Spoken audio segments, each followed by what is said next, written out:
Jeudi le 3 février 2011. Bonjour très chers téléspectateurs et amis fidèles du canal DX Virtuel. À présent, vous allez suivre l'émission Le Monde des Hommes et la Science. C'est une émission du canal DX Virtuel présentée par Roger Kitemoko Mambwene. Une très bonne écoute partout où vous vous êtes branchés.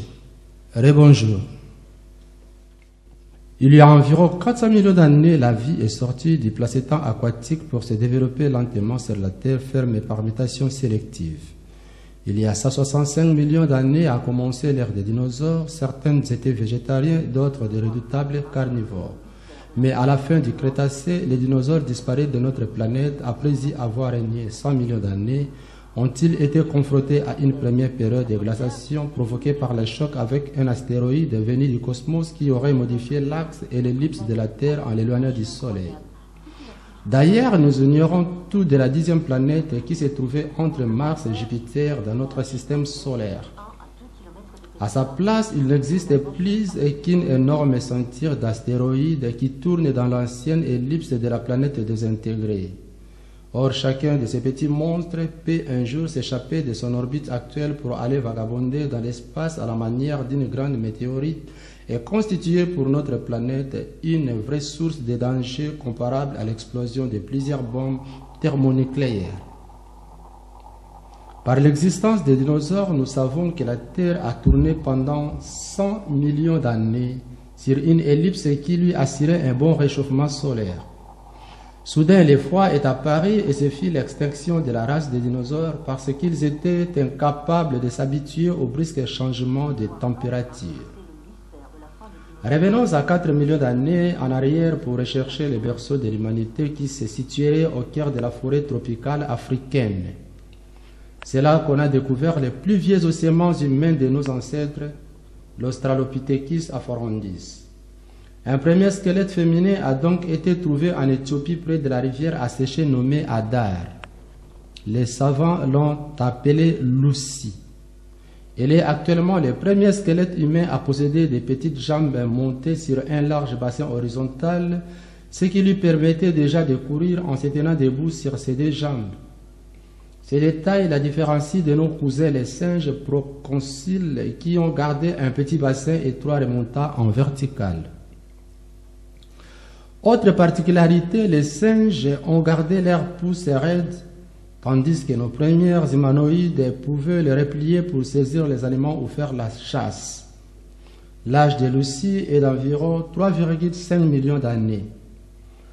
Un chercheur français vient à son tour de lui trouver un contemporain masculin nommé Abel, dont les ossements ont été mis à jour au nord du Tchad, ce qui remet en question certaines théories des savants qui affirmaient que l'homme et la femme étaient sortis de la brousse africaine lors de l'apparition d'une chaîne de montagnes qui a transformé la brousse en savane.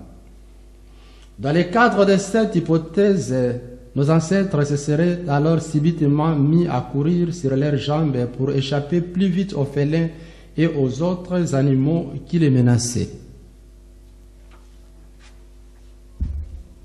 L'endroit où furent retrouvés les ossements d'Abel démontre que l'homme pouvait aussi s'adapter à d'autres milieux que la brousse.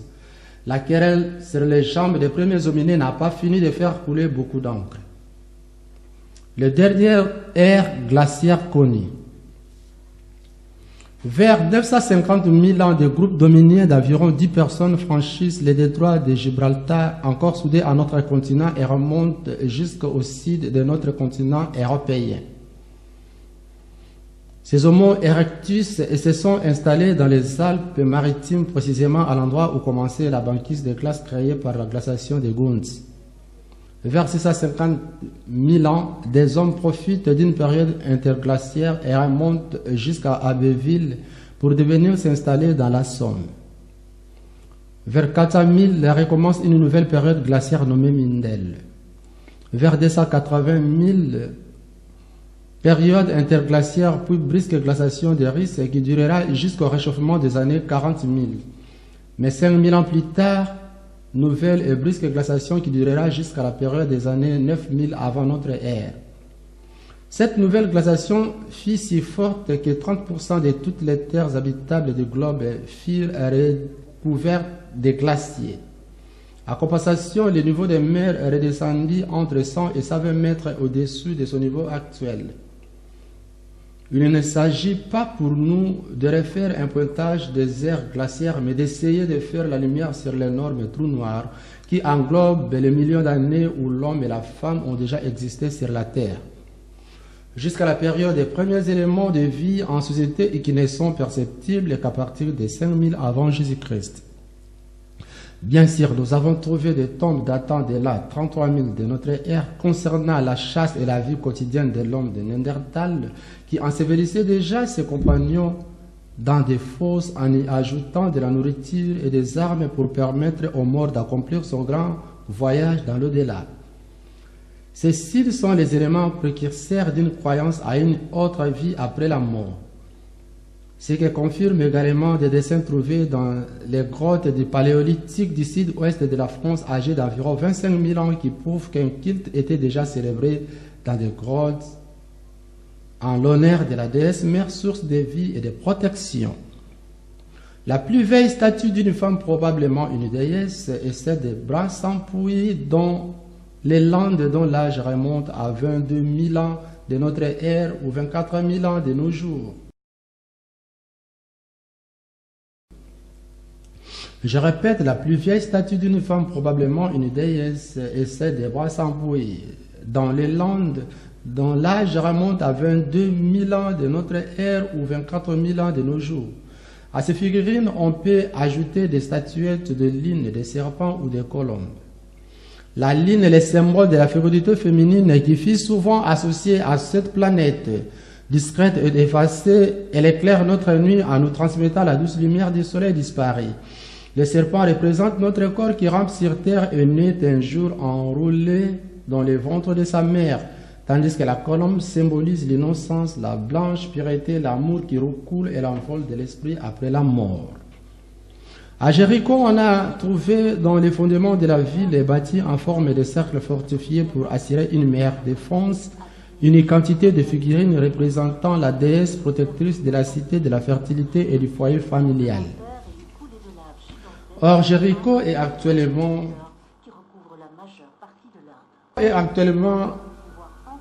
de plus anciennes villes connues du monde puisqu'elle date au moins de l'an 7000 avant notre ère, soit 9000 ans jusqu'à nous. À quelle période a eu lieu les derniers grands déluges? Nous savons actuellement que la Terre a subi plus de 20 périodes de glaciation alternées avec des périodes de réchauffement. Durant ces longues périodes glaciaires, on sait que l'Europe du Nord et l'Amérique du Nord étaient recouvertes de couches de glace pouvant atteindre parfois plus de 3000 mètres d'épaisseur. Il est donc plus que probable qu'il n'y a pas eu un seul déluge, mais plusieurs déluges d'eau provoqués par les périodes dites de réchauffement brusque, succédant à une brusque ère de glaciation. Le commandant Cousteau a ainsi filmé des grottes situées à 60 mètres en dessous des niveaux actuels de la mer. Dans ces grottes, on peut aujourd'hui admirer des magnifiques stalagmites et stalactites qui ont mis de milliers d'années pour se former grâce aux eaux de condensation. À l'université de Stuttgart, ONM, un professeur allemand s'est penché sur l'étude d'arbres vieux de plus de 10 000 ans qu'il a repêchés dans les nappes phréatiques d'anciennes gravières du Danube et que les courants souterrains ont protégé des moisissures.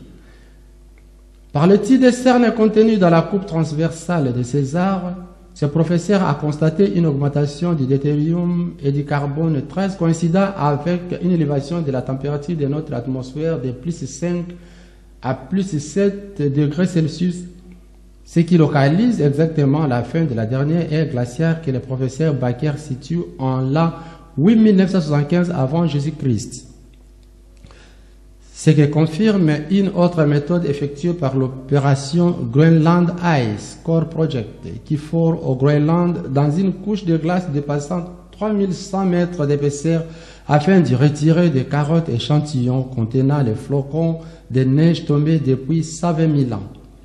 Ces flocons de neige analysés au microscope électronique contiennent de minuscules bulles d'air qui nous raconte l'histoire des températures tombées couche après couche telles qu'on aurait pu les relever chaque année durant les périodes des 2 dernières glaciations. Des carottes d'échantillons de glace ont été envoyées au professeur Bernard Stauffer de l'Université de Berne en Suisse, où l'examen des échantillons au microscope électronique confirme une fonte brutale de neige vers cette période de 9000 ans due à un brutal réchauffement de notre climat. Même si cette période de réchauffement n'a duré au maximum qu'une vingtaine d'années, cette fonte brutale de glaciaires a par effet de serre dégagé d'énormes condensations qui ont déclenché de véritables pluies diluviennes, provoquant avec la montée des mers et des rivières la mort de nombreuses vies. Comme nous le constatons, ces deux méthodes indiquent pratiquement la même date. Rappel des principales ères autour du déluge. De 35 000 à 9 000, période dite paléolithique supérieure. De 9 000 à 7 000, période dite de mésolithique. De 7 000 à 6 000, période dite de néolithique. De 6 000 à 3 500, période dite de chalcolithique. De 3 500 jusqu'à 2 700, période dite âge de bronze. Genèse au chapitre 6, lorsque les hommes eurent commencé à se multiplier sur la surface de la terre et que des filles leur firent nées, les fils de Dieu ou les Elohim, fils du ciel, les virent que les filles des hommes étaient belles et ils en prirent pour femmes parmi toutes celles qu'ils choisirent pour leur beauté. Ces fils de Dieu font donc partie de la période avant le déluge. Selon la Bible, ces êtres qui ressemblaient aux humains auraient créé une race d'hommes célébrés par leur force et leur vertu. Et là, nous n'avons que peu de sources sur les périodes précédentes le déluge. Seul Platon nous apporte le témoignage du grec Solon qui a obtenu d'un chef de prêtres de Saïs quelques renseignements sur une ancienne civilisation. Un royaume qui fut longtemps habité par des hommes sages et bons, mais qui fut par la suite envahi par la corruption, au point que de nombreuses personnes périrent noyées dans une guerre civile. À première vue, le mot noyé fait immédiatement penser au grand déluge universel. Mais les trous noirs de 6000 ans entre le déluge et la nomination du premier ministre Imhotep en Égypte 5, 2750, n'exclut pas que d'autres catastrophes soient intervenues dans ces trous de 6000 ans dont nous ignorons beaucoup de choses pour le moment. Les conséquences du grand déluge. Les spécialistes estiment qu'avant la date du déluge en 8975 avant Jésus-Christ, la banquise et les glaciers couvraient toute l'Europe du Nord jusqu'à la province, ainsi que la plus grande partie de l'Amérique du Nord, donc États-Unis, Alaska et Canada. Tout était recouvert de neige et de glaciers immenses et qui descendaient jusqu'à la Floride. Si l'on tient compte du principe des vases communicants, la masse d'eau transformée en glace sur les terres manquait forcément aux océans. Ainsi, leur niveau descendit durant des millénaires pour arriver à une valeur d'environ 110 mètres en dessous du niveau actuel et peut-être davantage. À conséquence, toutes les terres, plages et îles se trouvant en dessous de ces 110 mètres étaient devenues des terres à végétation. Cela concernait aussi bien que les côtes du Pacifique, de l'Europe du Nord, de l'Amérique ou toutes les plages de l'Asie. Une série de grands mystères. 11 000 ans, on pouvait traverser la Manche. 11 000 ans, on pouvait traverser la Manche à pied sur la banquise gelée et rejoindre la France ou la Belgique depuis l'Angleterre. Mais de nombreuses terres côtières habitées en Belgique, Hollande, l'Allemagne, Danemark, côte méditerranéenne, Espagne, Italie, Grèce, Turquie, Égypte, Libye, Golfe Persique, avec Mésopotamie, Inde, Pakistan, Chine, Philippines, se sont non seulement retrouvés submergés, mais ont en plus subi de plein fouet tous les phénomènes climatiques naturels comme tempêtes, cyclones et raz de marée liés au phénomène des grands déluges universels. Si pendant l'ère glaciaire, la plupart des terres de l'Atlantique à l'Oural étaient toutes engourdies sous l'épaisse couche de glace, l'Orient et tous les bassins méditerranéens n'avaient pas trop souffert du froid et avaient pu récolter normalement sur leurs terres. Cette remontée des eaux n'a pas seulement duré 40 jours et 40 nuits comme l'a écrit la Genèse qui cite ici un chiffre qui a valeur de symbole chez les Israélites. Mais ce temps de mousson s'est étalé sur plusieurs années en noyant et affamant les gens et les animaux de toutes les zones touchées. Car beaucoup de gens qui s'étaient réfugiés sur des montagnes mourirent non pas seulement des eaux, mais surtout des faim, du froid et des maladies provoquées par l'absence de tout soleil. Ce n'est pas en vain que les Égyptiens et beaucoup de peupleurs de la terre firent du soleil leur dieu, symbole de la vie. On raconte également qu'avant le déluge, le Sahara était une sorte de brousse et de savane africaine mélangée, arrosée par plusieurs fleuves et dotée d'un climat tropical où de nombreux fruits poussaient en abondance. Selon certains savants, on pouvait même passer à pied du nord de l'Afrique directement à l'Espagne par les rochers de Gibraltar soudés à la péninsule ibérique. Mais chose plus importante, certains savants affirment qu'à une période non éloignée, la Méditerranée était une mer partagée au centre en deux bassins par une chaîne de montagnes allant directement de la Sicile à la pointe nord-est de la Tunisie. La Méditerranée s'est composée donc de deux cuvettes jusqu'à l'écoulement de la chaîne montagneuse et des parties marquantes entre ces deux continents. Que s'est-il réellement passé à cette période de failles, éruptions volcaniques, dislocation des continents? Toujours est-il que cette estime s'est subitement effondrée dans une faille de la mer Méditerranée. Peut-être le poids de la masse des océans sur l'écorce terrestre a-t-il suffi pour faire bouger les plaques des continents qui sont directement en contact avec les magmas en fusion? Certains parlent même d'un changement de l'axe de rotation de notre planète occasionné par le déplacement des énormes masses de glace et qui ont subitement fondu sur les continents terrestres pour aller augmenter le niveau de mer. D'ailleurs, le Groenland tire bien sa racine de Groenland, le pays vert. Il n'y aurait donc pas eu une catastrophe, mais plusieurs grands déluges accompagnés de plusieurs séismes. Même si les relations avec le dernier déluge n'apparaissent que de manière indirecte, c'est également ce qu'affirmait le vieux prêtre de Saïs au grec Solon. Vous vous souvenez que d'un seul déluge alors qu'il y en a eu beaucoup? Et que penser de la déclaration de l'ignoble envahisseur assyrien Assurbanipal, qui avait pillé et détruit la sainte ville de Thébès en 664 et se vantait de pouvoir comprendre les mots énigmatiques gravés dans les pierres des temples égyptiens depuis les temps qui ont précédé le déluge. Concernant les livres et le peuple de l'ancien temps, pourquoi le livre de Noch parle-t-il d'un enlèvement au ciel? D'autre part, comment le Mahabharata, un des livres les plus anciens de l'Inde védique, pouvait-il décrire des explosions thermonucléaires ressemblant à une colonne de 10 000 soleils en ces termes? Cette seule explosion a réduit en cendres la race entière des Vishinis et des Andakas. Leurs cadavres étaient brûlés et méconnaissables. Leurs cheveux et leurs ongles tombaient au bout de quelques heures, toute nourriture était infectée. Ce javelot fatal qui a explosé comme la baguette de la mort mesurait 3 coudées et 6 pieds. La coudée grecque faisant 48 cm et le pied 30,8 cm. Ce javelot emportant des foules de Samsaptakas avec leurs coursiers, leurs éléphants, leurs chars et leurs armes. Puis l'auteur décrit les brûlures des hommes et des éléphants qui essayaient en vain de se laver contre ce fléau auquel personne ne peut échapper. L'agent correspond à la description d'une bombe, mais les éléphants domestiques dressés pour la guerre seraient à situer au plus tôt entre 3000 et 2000. De même, les chars supposent l'invention de la roue que les Hyksos n'auraient apporté en Égypte que vers 1750. Par contre, il nous faut tenir compte que la notion atomique est totalement nouvelle et inédite depuis 1945, car aucune arme n'existait auparavant avec de tels effets.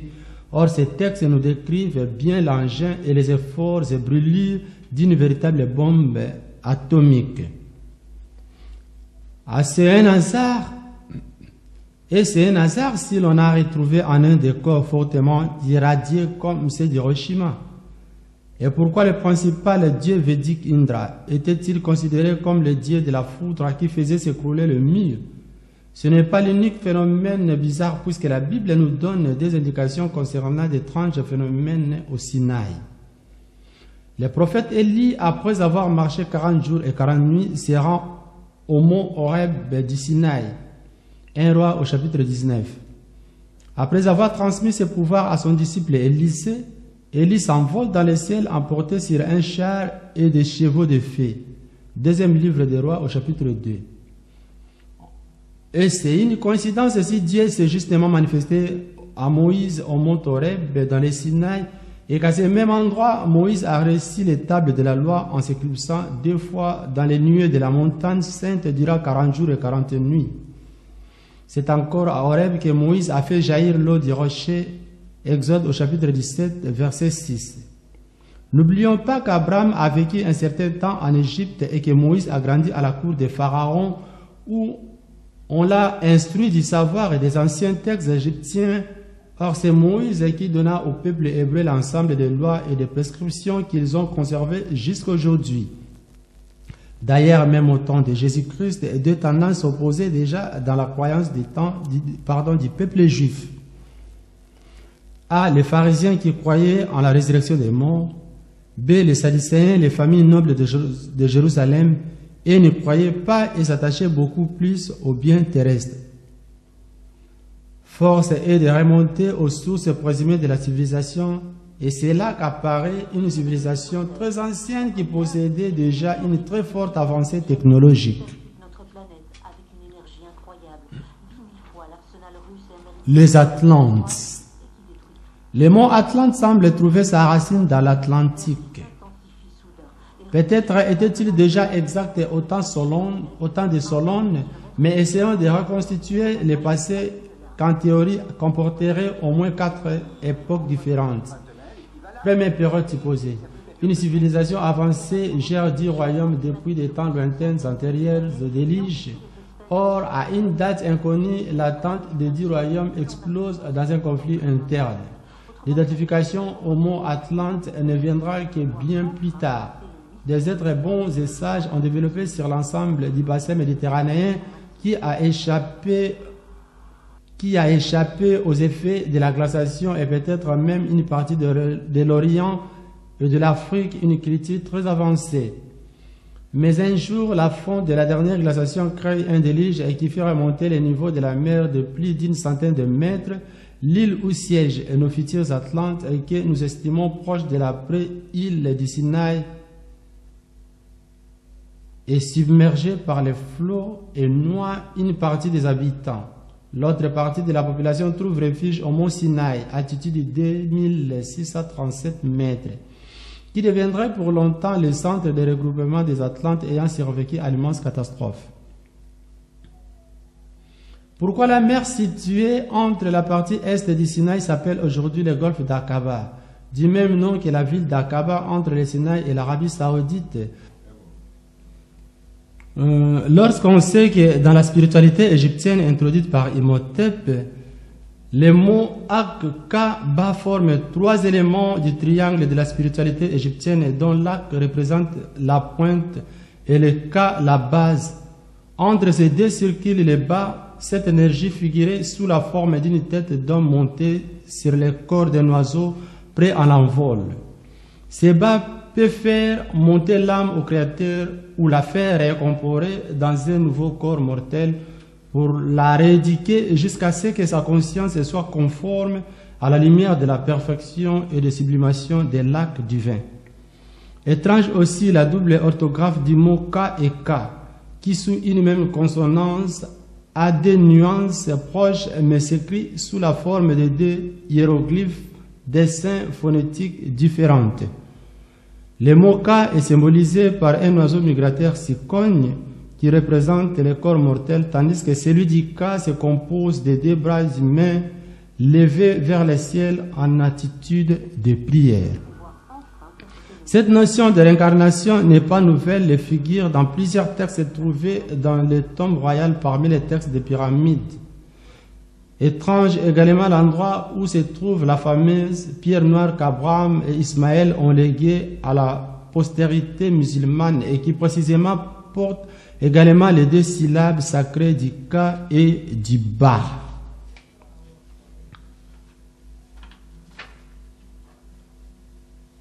Dans cet imbroglio de mystère, nous pouvons constater que bien des points communs subsistent malgré les changements de nombreuses civilisations et que tout n'est pas dû uniquement au hasard. D'ailleurs, au IVe siècle avant notre ère, un autre grec rhétor situe les pays de futur Atlante entre l'Europe et l'Afrique. Une esquisse des cartes anciennes nous montre une péninsule entourée sur 3 côtés par 2 océans. L'un s'appelle la mer orientale. Elle pourrait être le bras est de la mer Rouge, du côté d'Aqaba. La seconde mer au centre se servait nommée la mer turquoise. Compte tenu de tous les livres brûlés par les premiers chrétiens en Égypte, particulièrement durant les 2 incendies de la grande bibliothèque d'Alexandrie, c'est la partie la plus difficile à déterminer. Selon Solon et Platon, tous les bassins méditerranéens, la Grèce, l'Égypte, la Libye et une partie de l'Asie, Turquie, Liban, Canaan, furent à un moment gouvernés par les 10 rois sages et bons, assistés des guerriers intrépides. Soudain, des hommes méchants ont essayé de prendre le pouvoir et ont provoqué une guerre civile qui a tué beaucoup de monde et peut-être rendu le lieu inhabitable, car les prêtres de Saïs parlent de déluge d'eau et de feu. Quand et pour quelle raison l'île de la mer turquoise a-t-elle changé le nom ou disparu? Non d'autant plus étrange qu'à l'ouest du mont Horeb, dans le Wadi Magara, on a retrouvé d'anciennes mines de pierres turquoises, de cuivre et de manganèse, ainsi que les serex et sceaux royaux de plusieurs rois de l'ancien empire, dont ceux de Djéser et de Snefrou. Si la montagne dessinée au centre de la péninsule, peut-être le mont Horeb dans le Sinaï, a peut-être permis aux premiers habitants d'échapper au déluge d'eau, qu'en est-il du fameux déluge et du feu qui aurait provoqué leur dispersion ou leur exil vers des terres nouvelles? Bien des mystères subsistent. Accès aux cartes de vestiges Atlante. Deuxième période. Allant du déluge Atlante d'eau et du feu, donc situé entre 9000 et 3000 ans.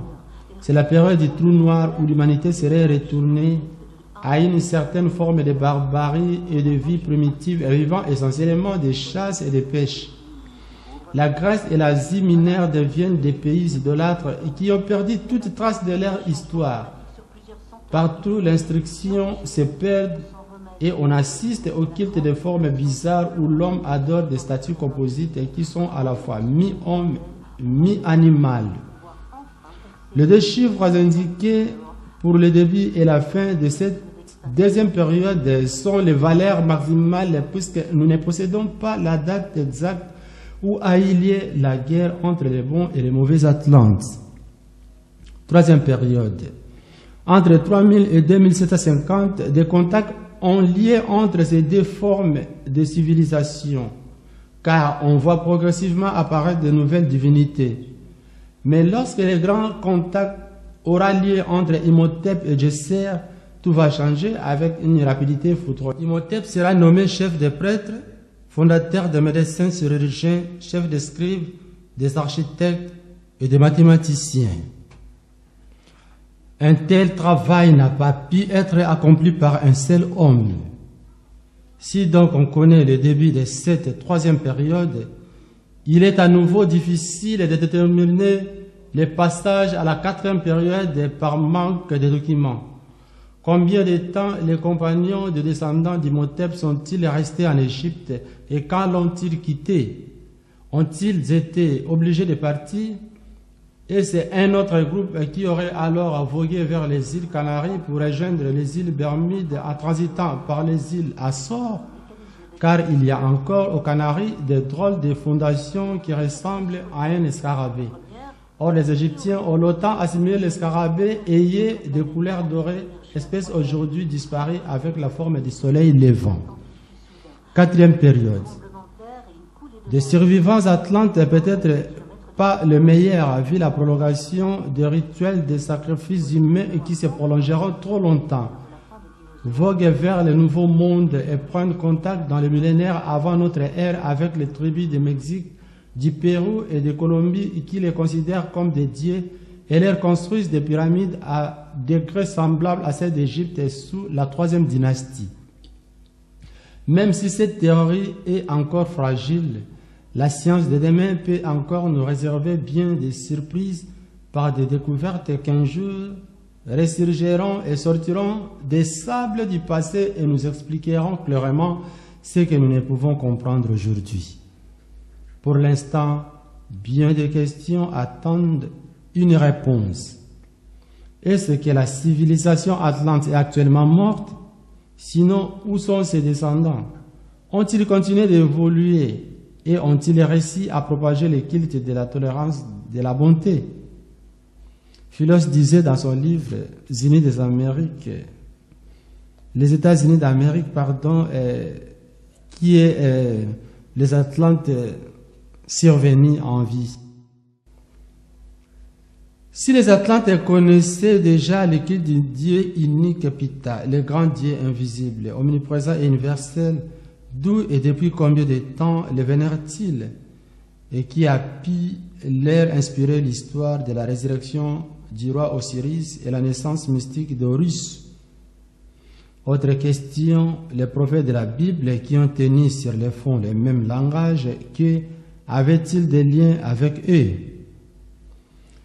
Merci beaucoup. C'était Le Monde des Hommes et la Science, une émission du canal DX virtuel, présentée par Roger Kitemoko Mambwene. Merci beaucoup. À la prochaine. Au revoir.